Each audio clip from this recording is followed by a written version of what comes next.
Ya, Assalamualaikum warahmatullahi wabarakatuh. Perkenalkan, nama saya Sarah Salsabila.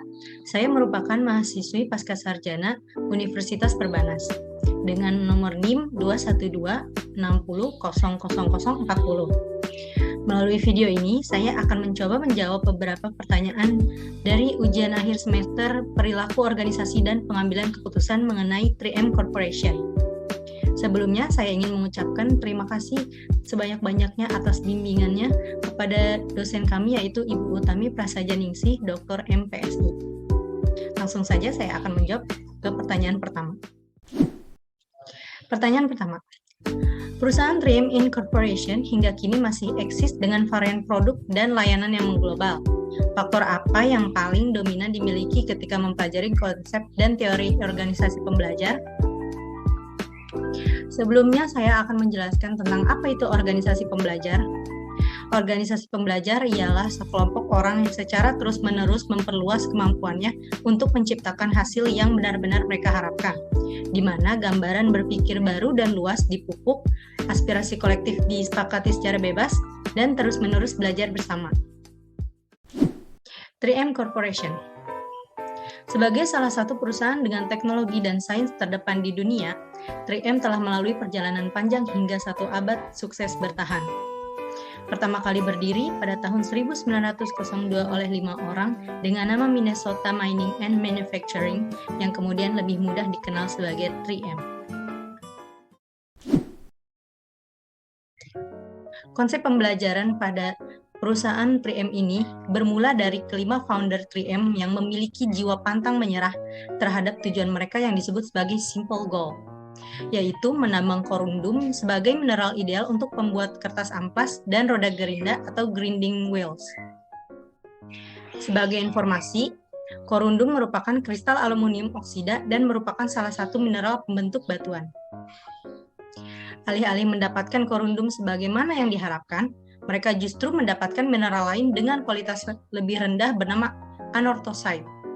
Penemuan mineral berkualitas rendah tersebut beresiko membuat perusahaan gulung tikar, terutama pada perusahaan pemula seperti 3M saat itu. Namun, mereka tetap bertahan dan terus mencoba. Hasilnya, mereka pun menemukan hal penting yang pada akhirnya dijadikan pijakan perusahaan ini, yaitu semangat berinovasi dan berkolaborasi. Kedua hal itu pun menjadi pondasi 3M sampai saat ini. Lewat semangat tersebut, 3M memilih menggunakan materi yang berbeda dan mencoba menerapkannya pada produk lain. Hal itulah yang membuat 3M akhirnya mendapat kepercayaan dari investor hingga meningkatkan penjualan sedikit demi sedikit dan mencapai kesuksesan sampai sekarang ini. Perusahaan 3M memiliki 3 visi yang kuat. Yang pertama itu ada teknologi 3M yang bisa memajukan setiap perusahaan. Yang kedua, produk 3M bisa mengoptimalkan kebutuhan setiap rumah. Yang ketiga, inovasi 3M bisa meningkatkan kemudahan hidup setiap orang. Sehingga yang paling penting itu ialah keberlanjutan. Karena keberlanjutan merupakan jantung dari 3M itu sendiri. Karena dengan hal itu mereka bisa berinovasi dalam menciptakan beragam produk baru lewat penelitian ilmiah, teknis maupun pemasaran. Alhasil, bukti nyata dari kesuksesan perusahaan 3M ini yaitu masuk sebagai perusahaan tetap dalam daftar Fortune Global 500. Fortune Global 500 ini adalah ajang bergengsi pemeringkatan perusahaan berskala internasional yang dilakukan majalah Fortune di setiap tahunnya sejak 1955. Fortune memilih 500 perusahaan terbesar di dunia berdasarkan besaran pendapatan, termasuk pendapatan anak perusahaan. Kini 3M pun sudah mampu menghasilkan puluhan ribu produk yang digunakan untuk melengkapi kebutuhan rumah, kebutuhan perkantoran, kebutuhan sekolah, kebutuhan rumah sakit, dan industri lainnya. Menariknya, sepertiga dari penjualan produk 3M berasal dari hasil temuan dalam waktu 5 tahun terakhir. Hal ini bisa terjadi karena 3M aktif melakukan inovasi berkat ribuan peneliti dan ilmuwan yang dipekerjakan di seluruh dunia. Tak heran dengan komitmen tersebut, 3M berhasil meraih beragam penghargaan. Mulai dari predikat World's Most Ethical Companies 2019 dan 2020 dari Ethisphere, Kemudian dinobatkan juga sebagai salah satu dari 25 World's Best Multinational Workplace pada 2016 dari Fortune. Dan menariknya, 3M Indonesia juga menyabet Best Companies to Work For in Asia pada 2017 dari HR Asia. Pada akhirnya, tak salah jika 3M selalu mengedepankan sains, inovasi, dan budaya dalam setiap prosesnya. 3M menerapkan sains untuk menciptakan beragam produk yang bisa membuat kehidupan di seluruh dunia menjadi lebih baik. Komitmen itu pun dibuktikan dengan mendukung secara berkelanjutan, termasuk para calon ilmuwan lewat pendidikan STEM, yang mengintegrasikan sains, teknologi, teknik, dan matematika sebagai dasar pengembangan kreativitas para pelajar dalam berinovasi. Berikutnya itu ada beberapa implementation of learning organization 3M yang dapat dicontoh oleh perusahaan lain. Yang pertama itu, 3M menerapkan sains untuk menciptakan beragam produk yang bisa membuat kehidupan di seluruh dunia menjadi lebih baik. Lebih lanjut, inovasi menjadi pandangan hidup di 3M, karena dengan cara itu, beragam ide-ide baru bisa diwujudkan. Bahkan setiap hari, 3M terus berupaya memecahkan masalah dengan cara menggali kreativitas dan menggabungkannya dengan kecerdasan, agar membuat hidup menjadi lebih mudah. Nah, berbeda dengan bekerja di perusahaan lainnya, para peneliti dan ilmuwan di 3M diberi kesempatan untuk menghabiskan 15% waktu mereka untuk membuat sebuah proyek. Selain itu, para pekerja di 3M diberikan kebebasan untuk menentukan pekerjaannya sehari-hari. Dengan cara itu, mereka tetap antusias menggali solusi dari setiap tantangan baru yang diberikan oleh pelanggan. Bukan itu saja, 3M juga mengupayakan lingkungan kerja yang aman, nyaman, dan terbuka untuk berinteraksi, agar para pekerja lebih mudah berkreasi dan berinovasi. Begitu halnya dengan kultur kerja, 3M mendukung dan menghargai perbedaan pendapat, serta memberikan kesempatan yang adil dan setara bagi semua orang.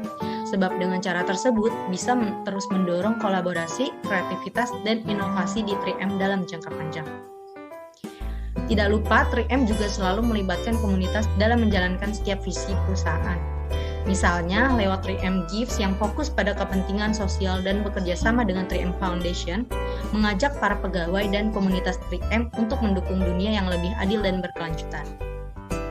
Salah satunya dengan menjadi relawan, karena 3M juga menghadirkan hari relawan yang bisa diikuti oleh setiap pegawainya. Selain itu, 3M juga menerapkan waste management, seperti mengolah kembali kertas yang terpakai untuk merchandise dan sebagainya. Sehingga kelestarian lingkungan pun ikut diperhatikan oleh 3M. Wajar jika dengan dedikasi tersebut, 3M bisa bertahan bertahun-tahun lamanya, karena terus menciptakan produk yang memperhatikan nilai-nilai 3M, yaitu science, innovation, and culture.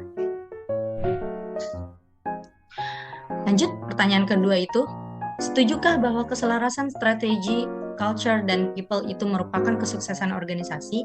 Bagaimana dinamika yang dapat diceritakan dari berbagai sumber tentang perusahaan 3M Innovation hingga info terkini yang menjadi perhatian untuk di-warning, dipertahankan, atau dikembangkan? Ya, saya sangat setuju bahwa keselarasan dari strategi, budaya, dan sumber daya manusia itu merupakan kunci kesuksesan dari suatu organisasi. Strategi perusahaan di sini dapat diawali dengan memiliki visi dan misi perusahaan yang tepat dan memotivasi. Visi misi yang memotivasi akan membuat sumber daya manusianya memiliki komitmen yang tinggi dalam bekerja. Komitmen yang tinggi dan berkelanjutan akan membentuk suatu nilai-nilai budaya perusahaan yang baik. Nilai-nilai ini yang nantinya akan membawa kepada budaya yang berlandaskan etika dan moral. Dengan kata lain, ketiga hal tersebut saling berkaitan dan harus berjalan selaras agar terciptanya suatu organisasi yang baik. Sebagai contoh, pada beberapa kasus, nilai-nilai budaya yang diterapkan perusahaan telah menjadi kunci kesuksesan untuk mencapai visi. Namun, ada pun sebaliknya, yaitu menjadi kegagalan sebuah perusahaan dalam berbisnis. Salah satunya yaitu kasus Enron. Sebuah perusahaan besar tetapi karena menerapkan nilai-nilai budaya yang tamak, serakah, menghalalkan segala cara, serta mengabaikan etika dan moral, menyebabkan Enron terpuruk dan hancur, dan menjadi catatan hitam dalam sejarah kejahatan korporasi di Amerika. mulai dari memanipulasi laporan keuangan, korupsi, hingga penipuan-penipuan lainnya yang menyebabkan kebangkrutan besar pada perusahaannya. Dari kasus Enron tersebut membuktikan pada kita bahwa nilai-nilai budaya organisasi memegang peranan yang sangat penting dalam menentukan kinerja bahkan kelangsungan hidup sebuah organisasi. Dari berbagai sumber, 3M tercatat memiliki banyak hal maupun prinsip yang patut dipertahankan dan dijadikan contoh bagi perusahaan lain.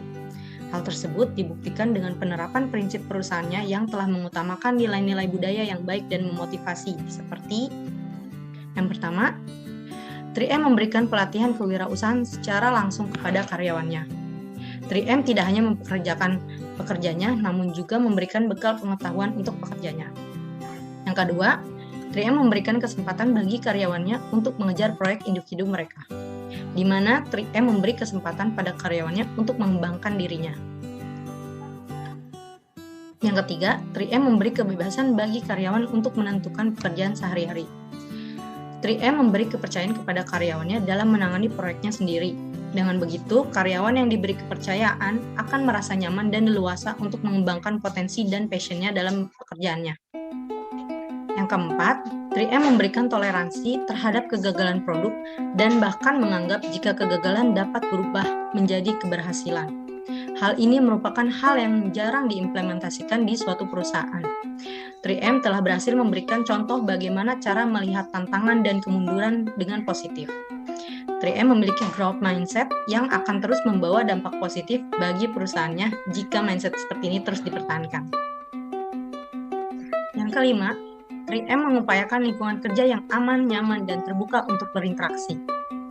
Culture ini penting untuk dipertahankan agar karyawan tidak jenuh dan optimal dalam bekerja. Yang keenam, 3M menetapkan bahwa hanya 30% dari penjualan yang diperbolehkan berasal dari produk lama maksimal 4 tahun. Sedangkan sisanya diharapkan muncul dari produk-produk baru maksimal 1 tahun yang lalu. Hal ini menunjukkan bahwasanya 3M sangat berkomitmen dalam prinsip inovasinya.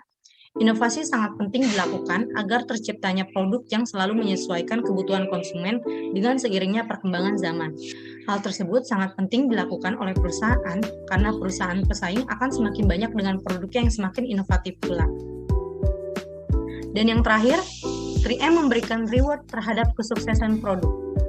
Dari segala aspek yang sudah disebutkan di atas, pada akhirnya salah satu yang juga sangat penting untuk dipertahankan dalam perusahaan 3M ialah mengapresiasi hasil kerja karyawannya. Sangatlah penting bagi suatu perusahaan untuk mengapresiasi karyawannya yang telah membantu perusahaan dalam mencapai kesuksesan produknya. Dengan begitu, karyawan yang merasa dihargai akan meningkatkan loyalitas dan komitmennya terhadap perusahaan yang akan membuat karyawan ingin tetap mempertahankan kinerja yang baik ke depannya. Selanjutnya ada pertanyaan terakhir, yaitu belajar dari kasus 3M Innovation, apa yang dapat dijadikan pembelajaran bagi perusahaan PNM? Dalam hal ini, mengingat perusahaan 3M tidak bergerak di bidang yang sama dengan PNM, di mana PNM sendiri merupakan perusahaan dengan program pembiayaan dan pemberdayaan masyarakat prasejahtera, sedangkan 3M ialah perusahaan manufaktur dan teknologi yang memproduksi berbagai perlengkapan kebutuhan konsumen, maka menurut saya, ada beberapa program atau inovasi 3M yang tidak selaras untuk diterapkan di PNM. Salah satunya seperti strategi bisnis perusahaan 3M, yaitu diferensiasi produk, di mana perusahaan 3M selalu mengutamakan inovasi produk setiap tahunnya. Hal tersebut menurut saya kurang tepat jika harus diaplikasikan di PNM, karena jika PNM membuat strategi diferensiasi produk, akan membuat PNM kehilangan tujuan dan fokus utama perusahaannya, yaitu pembiayaan modal, usaha, masyarakat prasejahtera. Dalam hal ini, PNM dapat mengalihkannya dengan membuat program-program pendukung lainnya yang masih sejalan dengan tujuan pemberdayaan masyarakat prasejahtera. Seperti yang pertama, PKU diberi kesempatan untuk memilih proyek pemberdayaannya sendiri untuk diimplementasikan pada kegiatan nasabah. Sebagai informasi, PKU atau pengembangan kapasitas usaha merupakan salah satu program PNM yang bertujuan untuk memberikan pendampingan dan pembinaan kepada nasabah. Dalam hal ini, PKU dapat memilih proyek pembinaannya sendiri seperti apa yang diberikan untuk nasabah. Karena tim PKU sendiri yang selalu terjun langsung membina nasabah, Maka saya yakin PKU sendiri pasti memiliki idenya masing-masing terhadap program pembinaan seperti apa yang paling dibutuhkan nasabah. Dan yang kedua, pemberian pelatihan kewirausahaan secara langsung kepada karyawan PNM oleh narasumber dan pelatih. Selain memberikan pelatihan kepada nasabah, karyawan PNM itu sendiri juga harus memiliki bekal pengetahuan yang cukup sebelum membina dan mendampingi nasabah, sehingga pembina memiliki kompetensi dasar dalam hal tersebut. Dan yang terakhir, memberikan reward kepada karyawan PNM yang berhasil mencapai target. Tidak lupa, hal ini dapat menjadi salah satu faktor karyawan akan lebih semangat dalam menjalani pekerjaannya. Ya, sekian ketiga pertanyaan yang sudah saya jawab.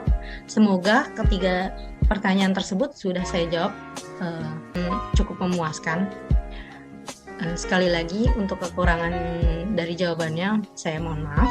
Dan terima kasih kepada Ibu dosen kami sekali lagi. Wassalamualaikum warahmatullahi wabarakatuh.